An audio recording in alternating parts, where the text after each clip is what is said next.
Ce matin, nous allons faire une lecture dans le psaume 24, verset 1. On va se lever pour la première lecture. C'est notre coutume ici à l'église. Les premières lectures, on se lève. Je ne vais pas être long. Amen. À l'Éternel, la terre et ce qu'elle renferme. Oui. Le monde et ceux qui l'habitent. Vous voyez ici, il dit à l'Éternel la terre. Ensuite, il dit le monde. C'est deux choses différentes. La terre ici fait allusion à tout ce qui est matériel. Ce que vous pouvez voir, tout ce qui est matériel, c'est la terre. Même tout ça, c'est la terre. Parce que c'est la matière, ça sort de terre. C'est à partir de la terre que la matière est sortie. À l'Éternel, la terre. Donc tout ça, même les fleurs, ce que tu es, même toi, tu fais partie de la terre. Parce que Dieu t'a sorti de terre. Donc on dit à l'Éternel, la terre. Ça veut dire tout ce qui est terre et produit de la terre appartient à Dieu. Est-ce que tu peux me dire Amen? Amen. Maintenant il dit le monde, est-ce qu'elle renferme? Le monde et ceux qui l'habitent. Ici le monde est différent de la terre. Le monde c'est le système qui contrôle ou le système de la gestion des affaires humaines. C'est ça le monde. Le monde est un système. C'est un système. Quand on dit n'aimez point le monde, c'est le système. Ce n'est pas les païens qui sont là-bas. C'est le système qui est là-bas. Alléluia. Donc il dit, la terre appartient à Dieu, le monde et ceux qui l'habitent. Maintenant, tout habitant de la sphère terrestre, du cosmos, également appartient à Dieu. Amen. Est-ce qu'on peut me dire Amen à ce passage? Amen. Que Dieu vous bénisse. Asseyez-vous. Maintenant, lorsqu'on lit 1 Corinthiens 4, verset 2, il dit, ce que l'on demande du reste, ce que l'on demande des dispensateurs, c'est que chacun soit trouvé fidèle. Les dispensateurs ici, c'est qui? Ce sont les gestionnaires. Qu'ils soient trouvés quoi? Fidèles. Dites avec moi. Fidèles. Encore une fois. Fidèles. Tu vas comprendre ce verset-là. On ne parle pas des pasteurs ici. Les dispensateurs. Parce que Dieu n'a pas, quand Dieu crée l'homme, le premier mandat qu'il donne à l'homme, c'est le mandat de la domination. Mais le mandat de la domination, Dieu ne veut pas que l'homme domine les affaires humaines par la prière, par la prophétie, par autre chose. Mais la domination par la gestion. Alléluia. Tu sais, est-ce que tu comprends? Parce que je suis inquiet. Parce que je veux que les gens comprennent. Alléluia. Gloire à Dieu. Et donc, lorsqu'on lit la parole, quand vous prenez le psaume 8 à partir du verset 4, il dit ceci. Psaume 8 à partir du verset 4. Oui. Quand je contemple les cieux, ouvrage de tes mains, la lune et les étoiles que tu as créées, qu'est-ce que l'homme pour que tu te souviennes de lui, oui. Et le Fils de l'homme pour que tu prennes garde à lui. Mais ici, il y a un élément important. On dit Dieu a créé les cieux et tout ce qui est dans les cieux sont l'ouvrage de ses mains. Et il a soumis tout ça à l'homme. Donc, en fait, ces deux versets nous montrent que Dieu est le propriétaire de tout. Dis avec moi, il est le propriétaire de tout. Il est le propriétaire de tout. Donc, comprendre que Dieu est celui qui est propriétaire de tout, nous aide à également savoir qui nous sommes réellement. Parce que vous savez, dans une sphère, on ne peut pas avoir deux propriétaires. Si Dieu est à l'exclusivité de la propriété de l'humanité, ça veut dire qu'il n'y a pas quelqu'un assis parmi nous ici qui est propriétaire.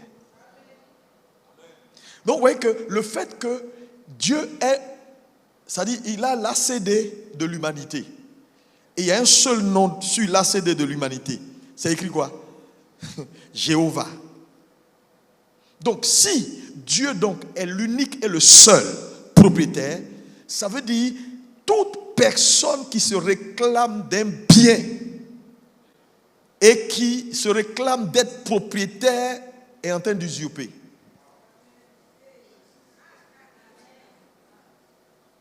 Non. Il doit être sûrement gestionnaire. Pourquoi? Parce que le gestionnaire est la seule entité ou la seule personnalité qui a eu la grâce de posséder ou de gérer ce qui appartient au propriétaire. Voilà pourquoi certains gestionnaires pensent qu'ils sont propriétaires, parce que ce sont les seuls qui peuvent avoir sous leur contrôle ce qui appartient au propriétaire.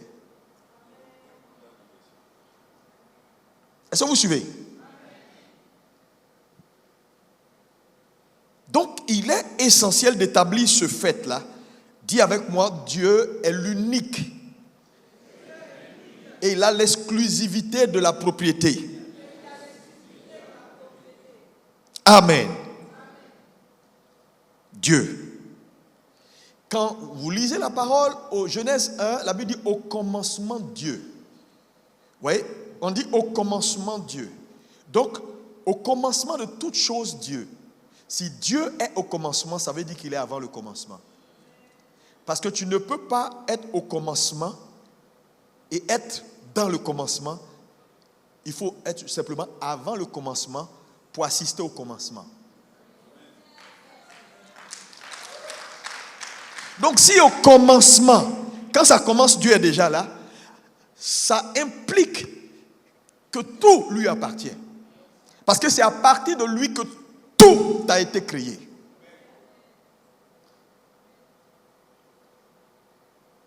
Je dis ces choses, ça semble simple, mais ce n'est pas aussi simple. Parce que c'est ce que Satan a toujours convoité. Quand vous lisez Ésaïe 14, verset 14, il dit « Quand j'élèverai mon trône au-dessus des nues, je serai semblable au très haut. » Pourquoi? Parce qu'il a toujours contesté à Dieu la propriété. Et aujourd'hui, c'est ce que les hommes font.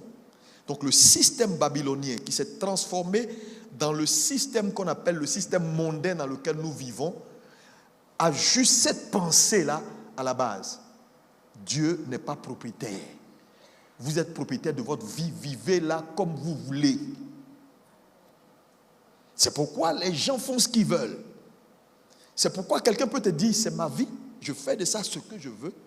Mon ami, tu n'es pas en train de dire la vérité. Parce que Dieu t'a prêté à toi-même pour gérer.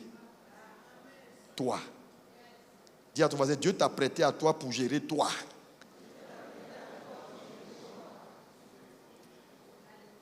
Ah, pour te gérer, oui. Donc il n'y a personne ici qui s'appartient. Alléluia. Maintenant, retournons à Éden.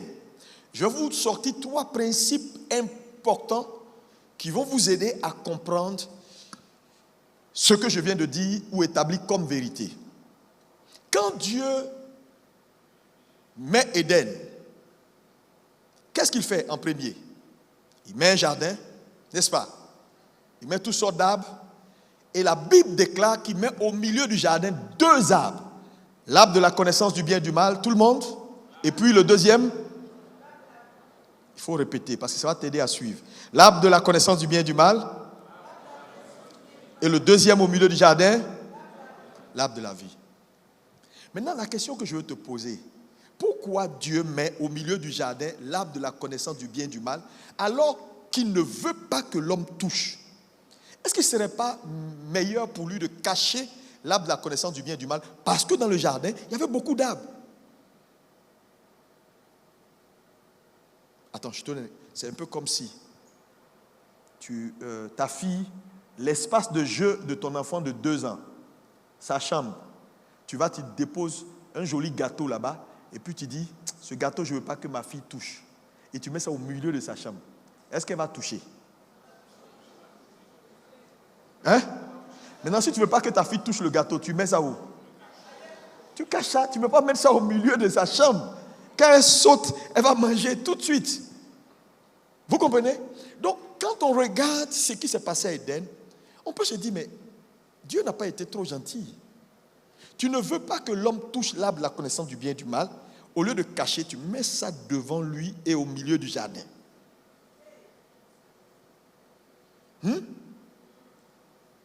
Ça te dit rien? Mais il a mis ça au milieu. Là où l'homme passe, il se promène, alors qu'il aurait pu cacher l'arbre. Quand on ne veut pas que quelqu'un ait accès à quelque chose, on cache la chose, on n'expose pas la personne à la chose. Mais Dieu le fait. Il y a des explications juridiques.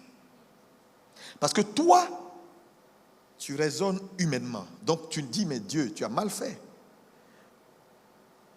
Dieu peut te dire, je n'ai pas mal fait. Parce qu'en réalité, Dieu n'a pas mal fait. Il a fait ça exprès. La première raison, en exposant l'arbre de la connaissance du bien et du mal à l'homme, alors qu'il n'avait pas pour intention que l'homme touche l'arbre, il voulait révéler à l'homme que c'est lui le patron. Ça, c'est la première intention. Et qu'il fait ce qu'il veut parce qu'il est créateur et propriétaire de tout. C'est-à-dire, Dieu voulait révéler ça, c'est-à-dire sa souveraineté à l'homme. Je suis souverain. Parce que toi, tu peux dire, Seigneur, pourquoi tu l'as fait? Ce n'est pas bien, tu aurais dû cacher. Dieu peut te répondre pour dire, tu as raison de penser ainsi. Mais en tant que propriétaire, est-ce que je ne suis pas libre de faire de mes biens ce que je veux? Qu'est-ce que tu vas répondre? Oui. Et puis le débat est clos. Ah bon? Est-ce que tu entends? En tant que propriétaire, est-ce qu'il ne peut pas faire de ses biens ce qu'il veut? Donc quand il met son bien au milieu du jardin, il a mal fait ou il a bien fait? Parce que c'est son bien. Il est souverain, il en fait ce qu'il veut. Donc il voulait, le premier message qu'il révèle à l'homme, je suis souverain. Tout m'appartient, donc je suis souverain. Deuxième message qu'il révèle à l'homme. Pourquoi il met le jardin dans la présence de l'homme alors qu'il n'a pas pour intention de voir l'homme toucher? Numéro 1, il révèle à l'homme qu'il est souverain. Numéro 2, il veut montrer à l'homme que dans la vie, il y a toujours des limites.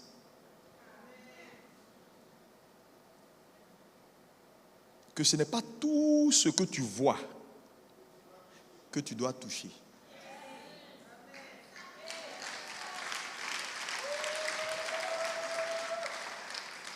Parce que je vais vous dire, la liberté est dans les limites, dans la découverte de ses limites. Un homme qui ne découvre pas ses limites va perdre sa liberté. Donc, Dieu, en mettant l'arbre devant lui, il est en train de dire à l'homme, dans la vie, quand quelque chose est, ça veut dire cette chose-là a un propriétaire. Donc, ta limite. Quelqu'un me dit ma limite. Est-ce qu'il établit ma liberté? Regardez. Si vous m'amenez 10 sœurs autour de moi ici, y compris mon épouse, le fait que j'ai accès aux 10 sœurs là, aux 9 autres, ça ne veut pas dire que ce sont mes femmes. Hein? Je dois comprendre que même si j'ai accès à elles, j'ai une limite. Donc, l'accès... Donc, c'est important que l'Église comprenne cela.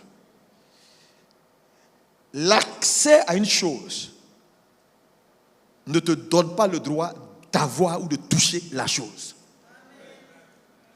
Si tu ne sais pas que dans la vie, ce qui ne t'appartient pas, on ne touche pas.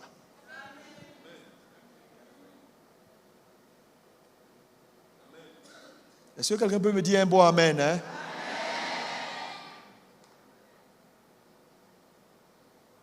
Donc quand il met l'arbre, c'est pour montrer à l'homme que dans la vie, tout a une limite. Et qu'un homme qui ne sait pas trouver sa limite va aller dans tous les sens. Quelqu'un dit avec moi, un homme qui ne sait pas trouver sa limite va aller dans tous les sens. Mais oui. Dieu a tout créé avec une limite. Tout. Il n'y a rien que vous voyez qui n'a pas une limite. La limite préserve les choses. Si tu veux être préservé, il y a des choses, il faut savoir tes limites. Ouais, aujourd'hui, quand vous voyez les maladies, beaucoup de choses là, c'est parce que l'homme a passé sa limite. Quand tu passes ta limite, Dieu constate avec toi que tu es en train d'être frappé. Quand tu passes ta limite, Dieu constate avec toi que ça ne va plus. Parce que la limite est la protection.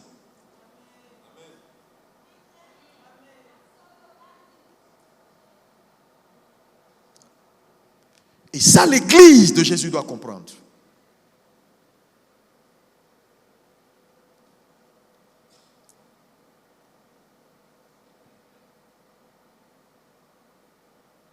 Quand tu vas au-delà de ta limite, tu t'exposes à la malédiction. La bénédiction est dans la sphère de ta limite. Dis ça à ton voisin.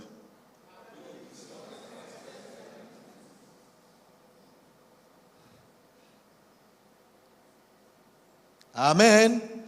Et troisième et dernière leçon que Dieu révèle à l'homme en mettant l'arbre en sa possession alors qu'il n'a pas envie que l'homme touche, Dieu voulait que l'homme ait juste ce qu'on appelle la conscience de la propriété. C'est quoi la conscience de la propriété? Dans la vie, quand tu vois quelque chose, ça veut dire qu'il y a un propriétaire. Et les déshonneurs viennent quand on ne sait pas reconnaître que ça ne m'appartient pas. Donc tu vas déshonorer Dieu si tu n'as pas la conscience que Dieu est propriétaire de tout.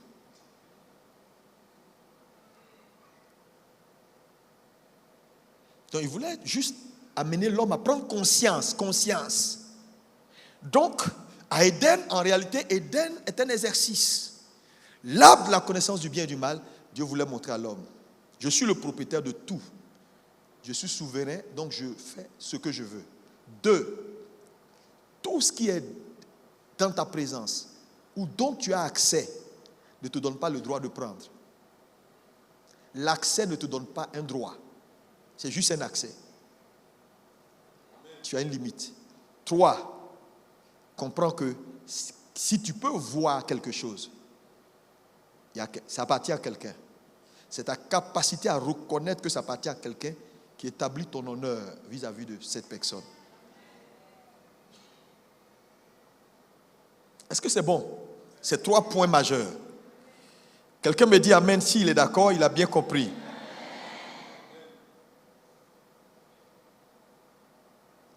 Donc la conclusion ici partielle que je peux faire, c'est que Dieu est l'unique propriétaire et tout ce qui lui appartient doit travailler pour lui.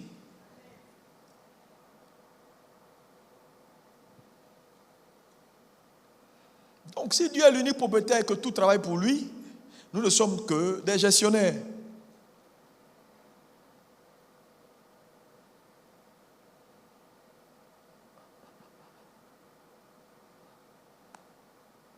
Cela nous aide à comprendre le mandat que Dieu nous a donné. Le premier mandat que Dieu donne à l'homme créé, c'est gérer. C'est pas faire quoi que ce soit, c'est gérer. Dis avec moi, gérer. Parce que le gestionnaire, je l'ai dit, est la seule personnalité qui a la grâce de posséder ce qui appartient au propriétaire. Sans que cela ne lui appartienne. C'est ça. Et vous savez, cette grâce-là a fait que beaucoup de gestionnaires sont arrivés à un niveau où ils pensent que ce qu'ils ont, c'est pour eux. Tu sais, si on te donne une voiture à rouler pendant 20 ans, la probabilité pour que tu commences à avoir des réflexes de propriétaire, un mois même, tu vas croire que c'est pour toi. Parce que tu es tellement habitué à faire la chose que tu penses que c'est pour toi. Regardez les chrétiens parler, c'est ma vie. Désormais, si tu dis c'est ma vie, quelqu'un te dit c'est ma vie, j'en fais ce que tu le gifles parce que tu as raison. Et Dieu sera ton camarade. Ça ne peut pas être sa vie. Pourquoi c'est sa vie? Il faut le gifler bien. Il va dire, c'est ma vie, j'en fais ce que... Tu ne peux pas faire ce que tu veux. C'est pourquoi la Bible dit, veillez les uns sur les autres. C'est facile de venir, oui, mais attends, église, là, on va quand on veut, on fait ce que... Tu ne peux pas faire. Tu ne peux pas.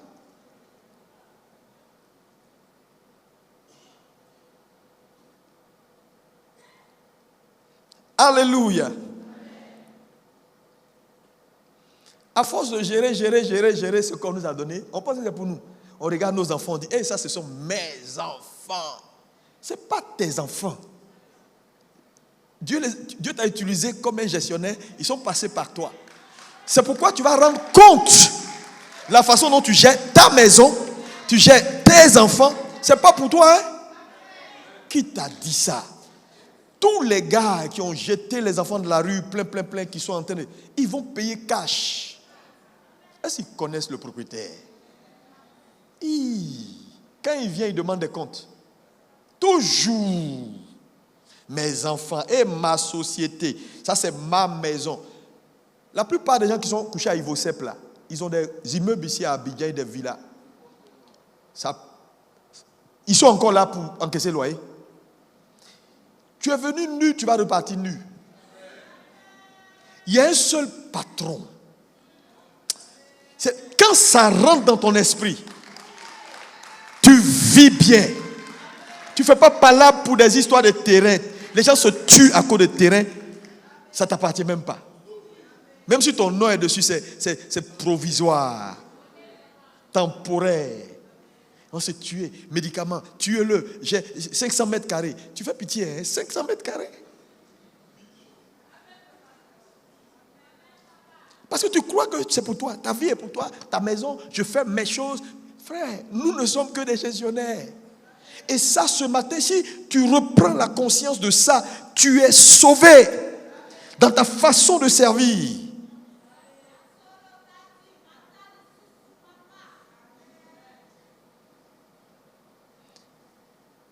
Quatre responsabilités que le gestionnaire a. Je ne vais pas trop développer. Numéro 1. Quand il met Adam dans le jardin, il dit garde le jardin. Donc la première responsabilité d'un gestionnaire, c'est de garder. Garder, c'est quoi? Garder, c'est maintenir, dans un premier temps, dans la forme que tu as reçue. C'est ça, garder. Donc le gestionnaire, quand il reçoit 5, il ne doit jamais arriver à 4. Sinon, il n'a pas gardé. On ne peut pas te donner une église de 10 personnes. 6 mois après, ils sont 8. Tu es un mauvais gestionnaire. La position de responsabilité est quelque chose de sérieux, de terrible. Mais beaucoup n'ont pas conscience que quand on te nomme responsable, Dieu demande beaucoup à qui il a donné beaucoup. La façon dont vous gérez les hommes sous vous, la façon dont vous les formatez. Vous savez, on peut éduquer un peuple sans parler. Parce que tes attitudes, ton comportement et ce que tu fais, c'est déjà un message que tu lances. Les gens copient souvent par habitude. Ouais, ils regardent.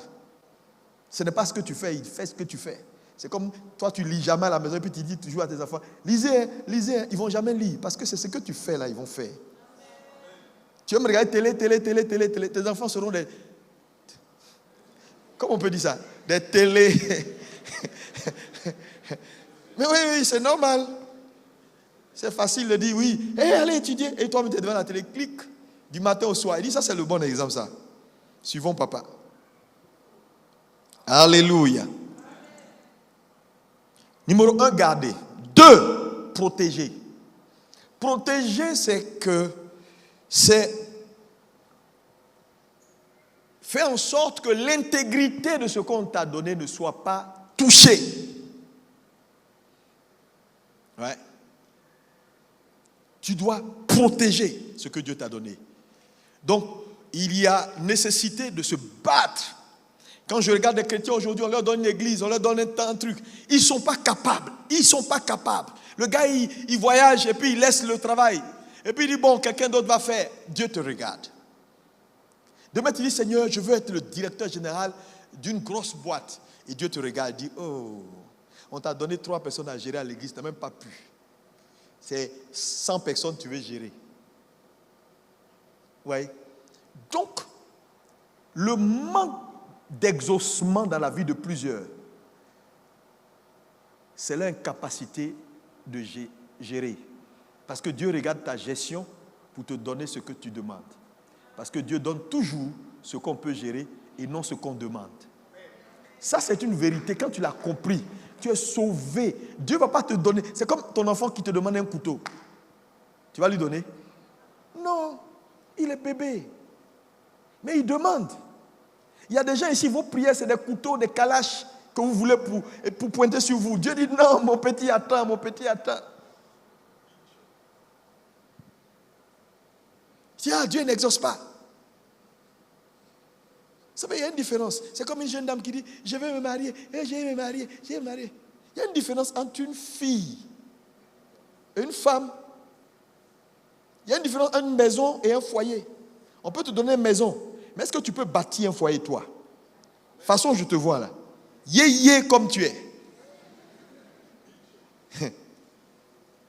Bâtir un foyer? Poparia tu kaparus kaya.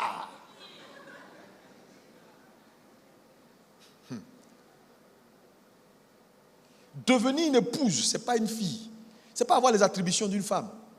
Sinon, les femmes, il y en a plein partout. Les filles qui ont tout ce que vous voulez là. C'est dans les rues partout.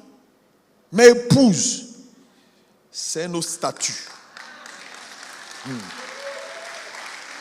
Toutes les femmes ne sont pas épousables. Mais bien sûr, tous les hommes ne sont pas aussi épousables. Est-ce qu'une femme peut dire amen?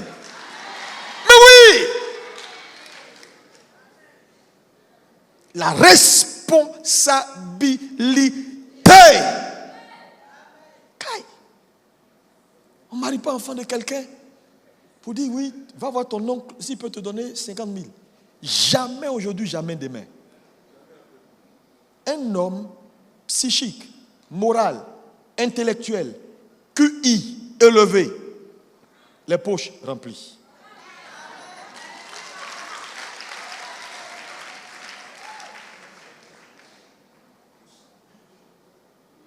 Non, je vous dis, sinon l'amour va prendre la route par la fenêtre. La plus petite porte qui reste là, l'amour va sauter par là. Maintenant dans la maison, c'est bagarre. On dit non, chérie.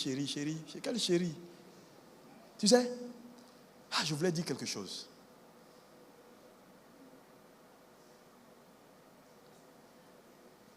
Est-ce que vous savez que le respect est supérieur à l'amour dans un foyer? Oui. Parce qu'il y a des gens qui s'aiment, qui divorcent. Mais ceux qui se respectent, souvent restent ensemble.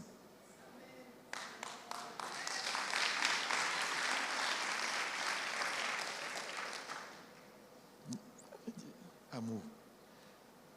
L'amour, ce n'est pas des sensations. Sensations. Il y en a dit, oh, pasteur, quand je l'ai vu, j'ai eu une chair de... Non, poule, c'est pas bon, c'est dindon. Oui. Chair de dindon, tu as eu là. Je te dis la vérité. Chair de dindon, tu as eu là. L'homme est fait de telle sorte. Dieu a créé l'homme avec une hormone qu'on appelle l'adrénaline. Tout ce que ses yeux voient qu'il aime, il sécrète l'adrénaline qui met cet homme dans un état. Maintenant, si toi tu appelles ça amour, tu as vu ta femme qui dit, où elle est belle. Seigneur, je tremble, mes pieds se tapent. Ok, comme les schtroumpfs, c'est pas grave. Pour un peu de temps, quand ici sera gonflé, là gonflé, ici gonflé, tu vas voir une autre jeune fille qui a des canons. Comme tu aimes bien ce genre de truc-là, l'adrénaline va être sécrétée et tes pieds vont se taper. Et tu vas conclure que tu l'aimes aussi. Parce que pour toi, l'amour, c'est peau de dindon et puis les pieds qui se tapent. Ça n'a rien à voir. Ça n'a rien à voir. Non, j'aime les gens qui sont... Moi, j'aime les gens qui sont un peu formés, un peu grand de taille. Tu vois, non, pasteur? Ok, tu as pris ça sur ce critère. Mon ami, tu n'as pas vu des gens qui deviennent courts avec le temps? À cause des problèmes? Hey. Le gars, il devient court. Mon mari, là. Une maladie peut le prendre, il va perdre ses muscles. Il n'a plus de muscles, le pauvre, il a des flasques comme ça. Maintenant, tu vas voir un gars, tu vas aller faire ton sport. Tu vas voir un jeune coach, bien musclé. Tu dis, Saint-Esprit. C'est ce que j'ai toujours aimé. Mon type là, je ne sais pas. Regarde comment son ventre est devenu gros. Hein? C'est pas bon. Et là, tu vas comprendre que amour là, c'est pas physique. Jeune sœur, arrêtez de rêver. La plupart des gens gonflés, gros, qui se prennent soin d'eux, Whoopi va les tuer.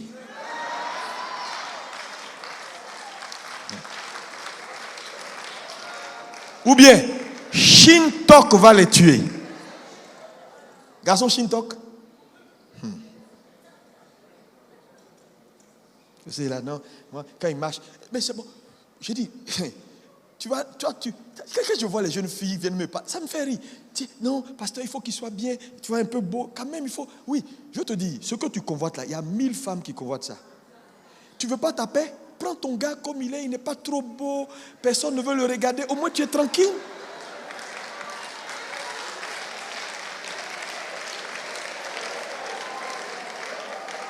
Tu cherches quoi même? Joli gars, joli garçon, tu es prêt à faire palabre, attacher ton truc ici, pour faire palabre? Parce que tout le monde va sauter sur lui. Et les femmes d'aujourd'hui s'en foutent. Elles vont sauter sur le gars. Non, il me plaît. Elles vont envoyer SMS. Lui aussi, il va recevoir. Maintenant, son téléphone là, même quand il va au WC, il a ça dans sa poche. Et il ne met jamais que. Pourquoi? Maintenant, tu es là, tu dis oui, je ne comprends pas mon mari. Les femmes le regardent trop. Mais oui, les femmes le regardent. Mais si tu as pris un qui est là, il est là. Bon, il n'y a personne qui le regarde, tu es tranquille. Oh mon Dieu, mon ami, tu es. Même quand il sort jusqu'à minuit, ton cœur bat pas.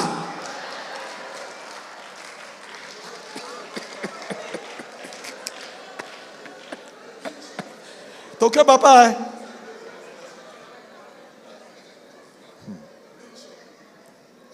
Oh, mais pourquoi je suis resté sur ce truc-là même? Attends, je vais continuer. Alléluia!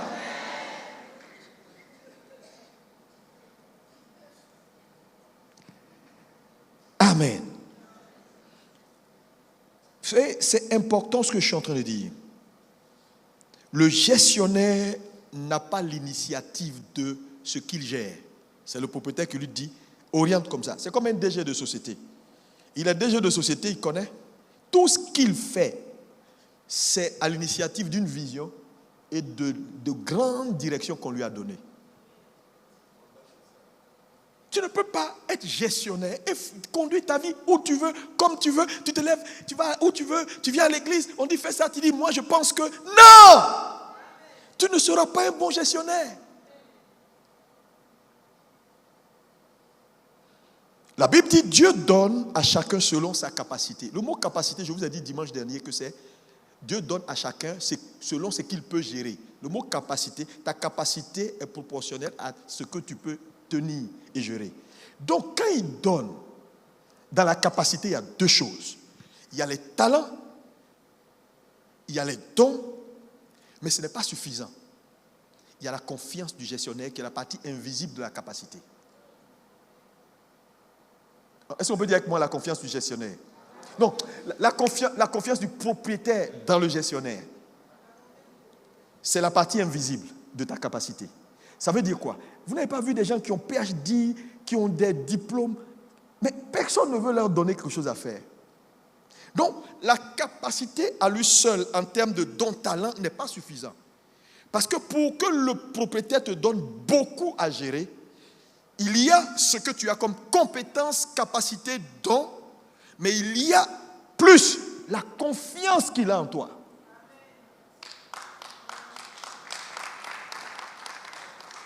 Quand tu as confiance en quelqu'un, tu peux lui donner beaucoup à gérer. Donc, la capacité, c'est le don, le talent, la compétence, plus la confiance du propriétaire. Et c'est à ce niveau-là que beaucoup de gens font fausse route. Parce qu'ils pensent qu'être talentueux est suffisant. Savoir prêcher est suffisant pour être un grand pasteur dans Abidjan. Non. Est-ce que Dieu peut te faire confiance? Il y a des gens à qui, frère, Ils n'ont que des noms. Dieu ne leur fait pas confiance. L'argent que tu cherches, tu n'as pas. C'est parce que Dieu ne te fait pas confiance. La vérité, c'est ça. Parce qu'il t'a testé avec un peu, il a vu ton infidélité. Je vous ai dit il y a 2 dimanches que la dîme, ce n'est pas donner l'argent à Dieu. Toi, tu peux donner l'argent à Dieu. Dieu est propriétaire de tout. Donc, c'est quoi la dîme? La dîme est une école de gestion. Dieu nous apprend à gérer. Parce qu'en réalité, c'est pour ça qu'il nous a mis sur terre. Donc, quand il te donne 10 000, 100 000, et puis tu es pressé de bouffer même les 10, il y a problème. Sinon, moi, je vais gérer une société de 50 milliards. Toi, on t'a testé avec le peu, on t'a trouvé infidèle.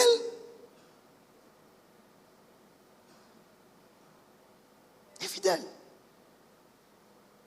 La confiance est importante. Pasteurs, frères et sœurs, qualifiez-vous pour que Dieu vous fasse confiance. Ayez un cœur pour Dieu. Dieu cherche des hommes. Vous savez, tout le temps, je cherche un homme. Je me suis toujours posé la question, Dieu, pourquoi tu cherches un homme? Parce qu'en réalité, il n'est pas facile de trouver des hommes fidèles. Des hommes sur qui tu peux compter. Même quand tu es en voyage, tu peux dormir, ronfler. Tu sais qu'il n'y a rien qui va se passer. Il n'y en a pas beaucoup. Les gens vont te trahir, vont te piquer. Ouais. Toi, tu es pasteur, on te donne un troupeau. Tu mélanges tout. Ce sont tes besoins pécuniaires qui t'intéressent. Comment tu as bouffé? Comment tu as fait ça? Comment tu as fait ça? Ce n'est pas normal. Ça ne peut pas être normal.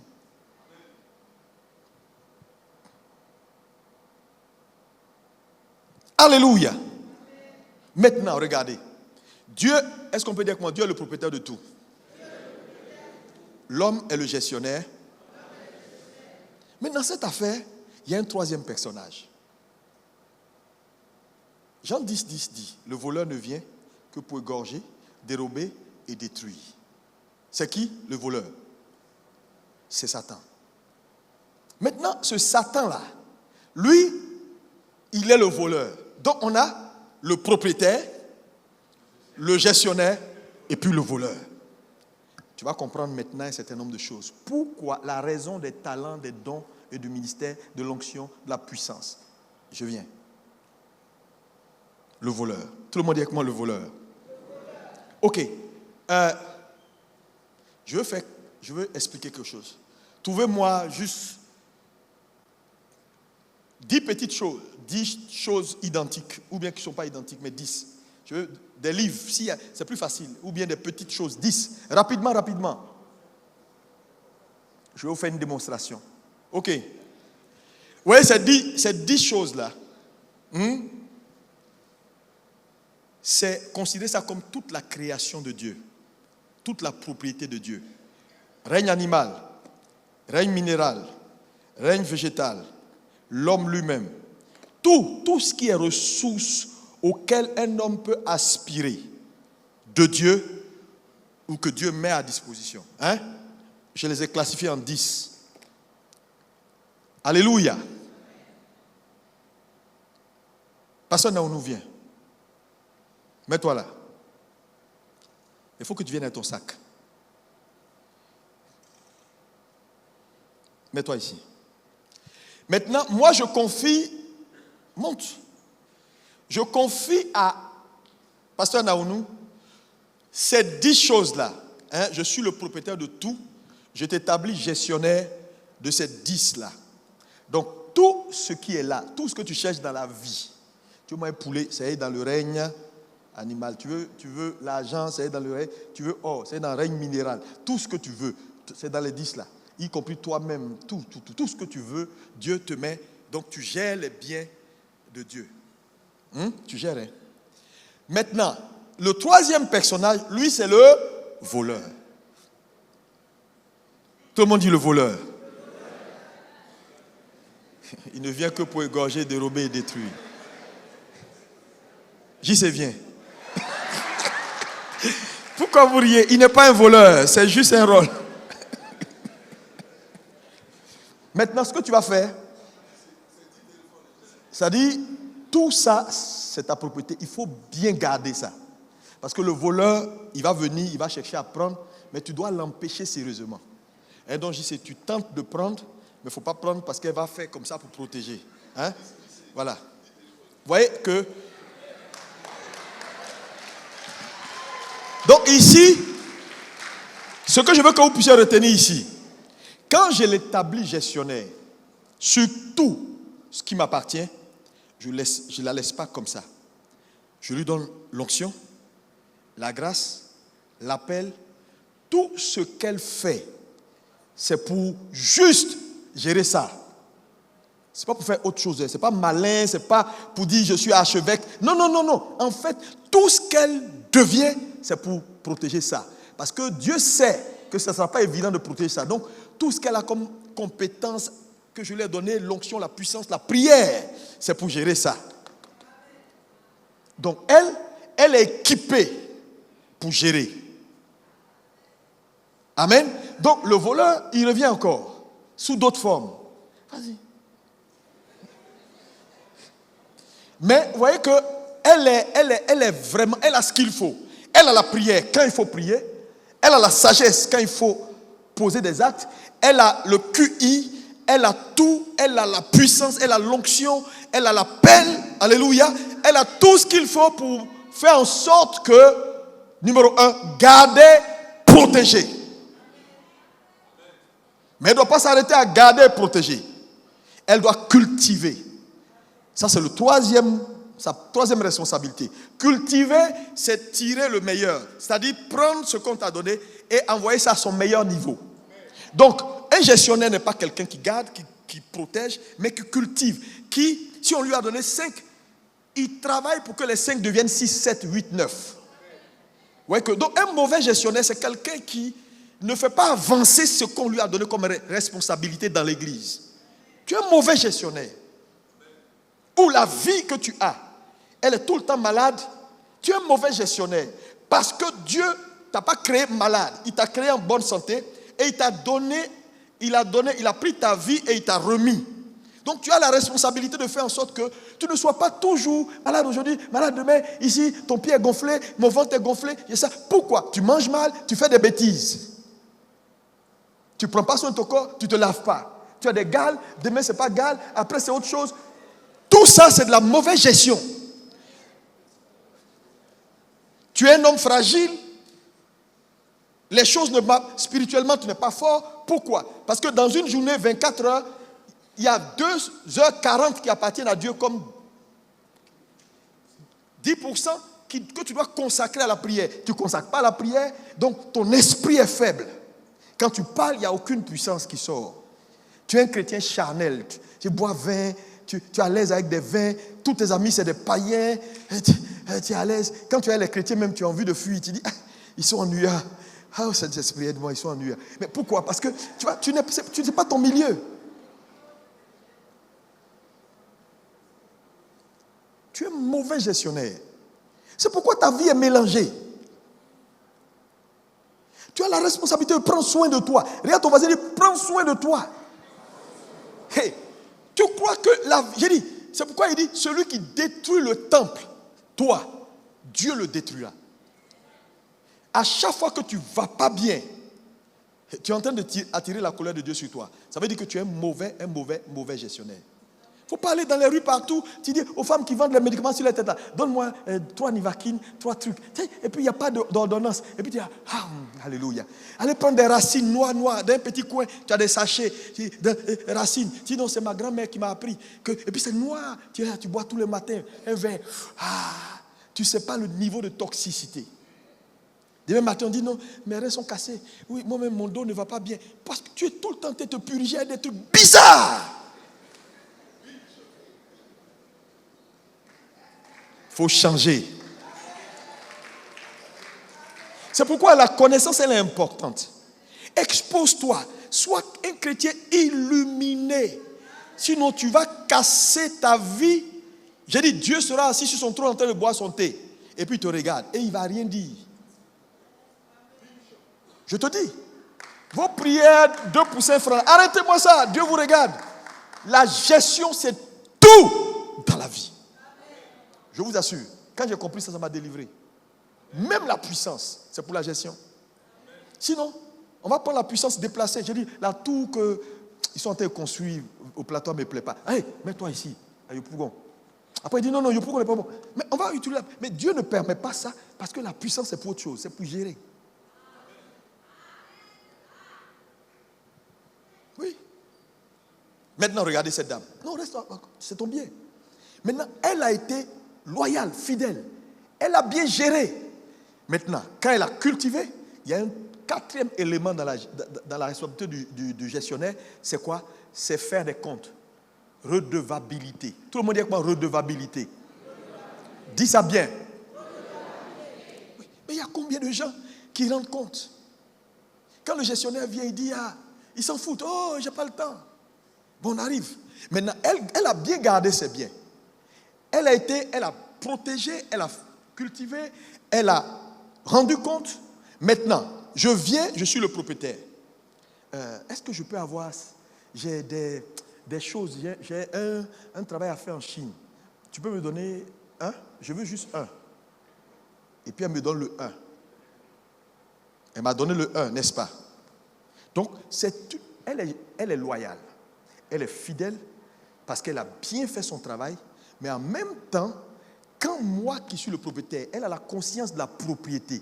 Elle sait qu'elle n'est pas le propriétaire. Donc, à chaque fois que le propriétaire demande, elle donne. Maintenant, dans l'exercice de son travail, il y a des gens qui vont venir lui dire, tu sais, il faut prendre un. Le gars, il n'est pas là. Dans tous les cas, même si on fait audit, on ne va pas voir. J'ai changé les factures. Et puis elle dit, c'est tentant, mais je n'ai pas envie. Le propriétaire, je lui fais confiance. Et il me fait confiance. Je préfère garder cette relation de confiance-là que de prendre des choses derrière lui en cachette. Et tout ce qui se passe, elle rend compte au propriétaire. Donc, le propriétaire, il est serein, il est calme. Mais retenez une chose ici. Cette relation qu'elle a avec le propriétaire, le 1 qu'elle a donné au propriétaire, c'est quoi? Le 1 me maintient dans la relation avec elle. Parce que elle n'a pas de force en elle-même. Elle tire sa force de moi. Jacques 4, verset 7. Mettez ça là. Rapidement. Jacques 4, verset 7. Qu'est-ce qu'il dit? Oui, allez-y. Soumettez-vous donc à Dieu. Oui. Résistez au diable et il fuira loin de vous. Jacques 4, 7. Oui. Donc, il dit soumettez-vous à Dieu. Tout le monde dit avec moi, soumettez-vous à Dieu. Soumettez-vous à Dieu. Ce que la Bible est en train de dire ici, gestionnaire, soumettez-vous au propriétaire. Écoutez le propriétaire. Tout ce que le propriétaire vous dit, faites. Rendez compte au propriétaire parce que c'est la seule chose, la seule garantie pour que celui-là ne puisse jamais vous voler. Donc, pourquoi le diable n'a pas pu prendre? Parce qu'elle est soumise au propriétaire, parce qu'elle écoute le propriétaire et étant soumis à moi. On dit quand tu es soumis à Dieu, tu résistes au diable. Mais la résistance, ce n'est pas ta force. Hein? Puisque le 1 qu'elle m'a donné, elle est en relation avec moi. Donc, elle tire sa force de moi pour pouvoir résister. Et le diable fuit. Donc, sa vie fleurit. Les choses marchent. Elle n'a pas de perte au quotidien. Elle n'a pas de maison brisée, foyer brisé. Chaque saison, les choses ne marchent pas. Affaires qui commencent, qui cassent. Ici, qui ne va pas. Et les enfants qui sont malades. Ici, cassés. Elle n'a pas ça. Pourquoi? Parce qu'elle gère bien, mais elle est en relation avec le propriétaire. Il y a une soumission. Il y a une fidélité qui fait que la source, la force du propriétaire devient sa force. Même quand elle est en difficulté, le propriétaire met à sa disposition sa crédibilité à cause de la confiance qu'il a en elle. Donc vous voyez que les 9 sont préservés et sont bonifiés. Et elle a une vie qui prospère. Oui, tout marche pour elle. On dit, mais comment tu fais? Puis toutes tes affaires marchent. Il n'y a pas de maladie chez toi. Il n'y a pas ça chez toi. Ta vie est vraiment excellente. Tu avances. Oui, parce qu'elle est soumise au propriétaire. Maintenant, ça c'est un cas. K1. Maintenant, allons K2. Dans le cas 2, elle est là. Elle gère ses affaires. Maintenant, de temps en temps, les affaires prospèrent et elle prend, mets ça dans ton sac. Et elle prend un peu. Voilà. Elle n'a même pas pris, elle a pris 2. Même prends-toi. Elle mange, elle fait les trucs. Maintenant, je suis le propriétaire, je viens, je lui demande, je dis, bon, j'ai des choses à faire, j'ai des grands contrats, est-ce que tu peux me donner le 1? Mais elle va dire non, dis non, ça ne marche pas trop, actuellement il n'y a pas l'argent, hein? Mais toi tu grossis, mais ça ne marche pas. Okay. Bon. Hein? Donc, vous voyez, elle va justifier et quand elle a des business, quand les gens viennent lui parler, elle ne rend pas compte au propriétaire. Donc, la relation entre elle et le propriétaire se casse parce que, je vous dis, ce n'est pas le propriétaire qui maintient la connexion. C'est toi qui as la responsabilité de maintenir la connexion fluide par ta fidélité, par ta soumission et ta loyauté et ta redevabilité. Tant que toi tu fais ça, le flux de la grâce continue de descendre. Mais là, comme elle prend pour elle, quand le propriétaire en a besoin, elle dit non, il n'y a rien, on ne peut pas. Et puis elle gère comme elle veut. À un moment donné, il faut le laisser. Cherche à prendre moins, prends au moins 5. Vous savez, le voleur vient et il ramasse. Il casse les choses dans sa vie, c'est bon. Il casse. Donc vous voyez que ce qui était sous sa responsabilité, il ne reste que 2. Les choses ne marchent pas, et les choses se cassent, sa vie est mélangée, et elle ne comprend pas. Mais en réalité, elle ne comprend pas parce qu'il y a eu des failles. Parce que celui qui n'est pas soumis au propriétaire, le gestionnaire qui n'est pas soumis au propriétaire, ne peut jamais résister au diable. Est-ce qu'on comprend? Donc, comme elle n'est plus soumise à moi, elle n'a pas assez de capacité pour tenir face à lui. Donc, le Satan casse. Ses enfants sont tous malades, son foyer est cassé. Bon, après, ses affaires ne marchent pas. Après, ici, est mélangé. Après, tout, sa vie, tout est mélangé. Tu sais, tu peux justifier tout ce que tu veux. Ce que je suis en train de t'expliquer là, je te dis le cœur de la parole. Il ne faut pas que les gens vont te séduire.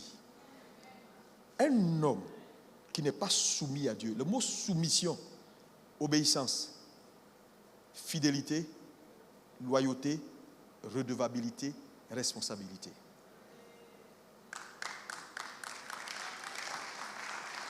Vous croyez que quand on vous confie quelque chose, vous êtes libre de faire ce que vous voulez?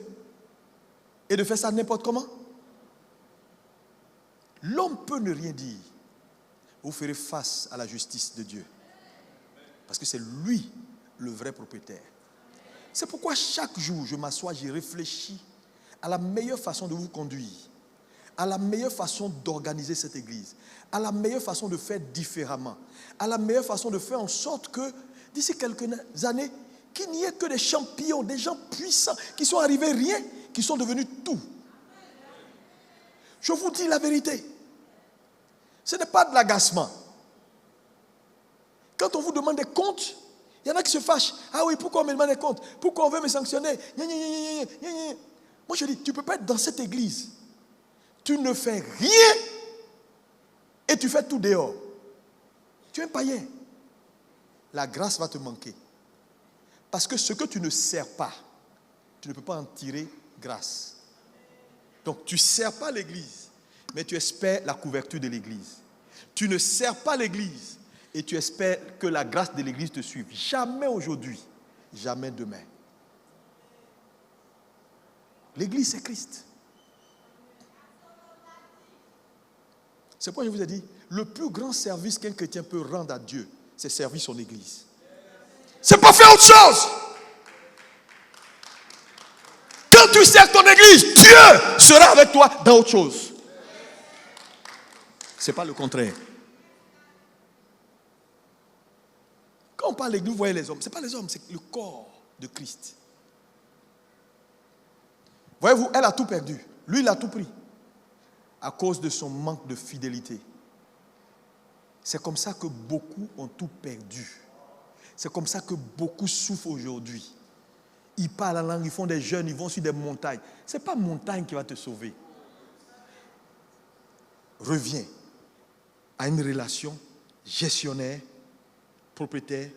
Soumets-toi au propriétaire. Parce qu'en réalité, rien ne t'appartient. Même pas ton argent, ton salaire du mois.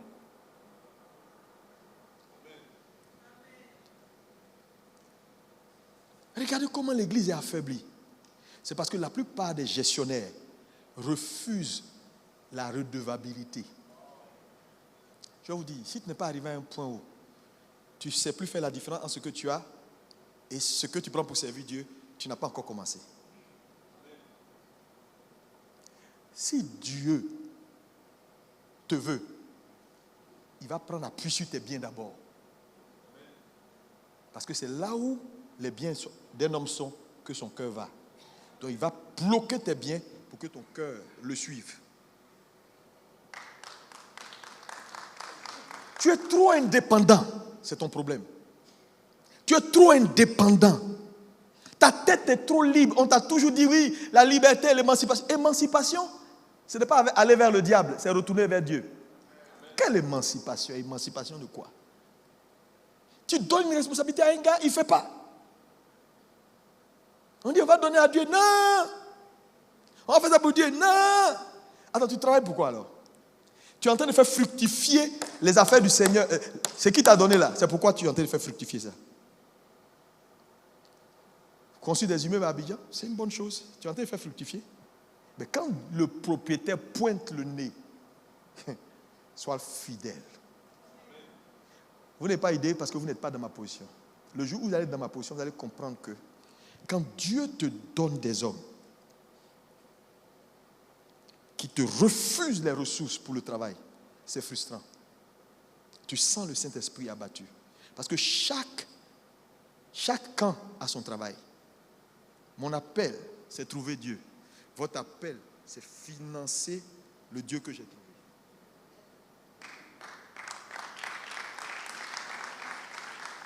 C'est pourquoi moi, je n'ai pas envie de départir ma vie de mon service.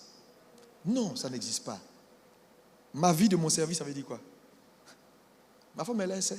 Mon argent, c'est pour Dieu. Oh, je te dis, je dépense plus sur Dieu que sur moi. C'est la vérité. Moi, je ne joue pas à l'affaire de Dieu. Parce que je ne sais pas où je vais partir. Je n'ai rien d'autre. J'ai rien, je te dis. C'est Dieu qui est ma source. Mais aujourd'hui, c'est quoi? On prospère, mais on n'a pas de redevabilité. Quand on vient à l'église, à peine même la dîme qui n'est même pas donnée de l'argent à Dieu, qui est Dieu qui t'apprend à gérer. Parce que quand tu n'es pas fidèle avec 10%, tu ne seras jamais fidèle avec 90%. Comment on peut te faire confiance avec 90%? Voilà la raison de la pauvreté de l'église.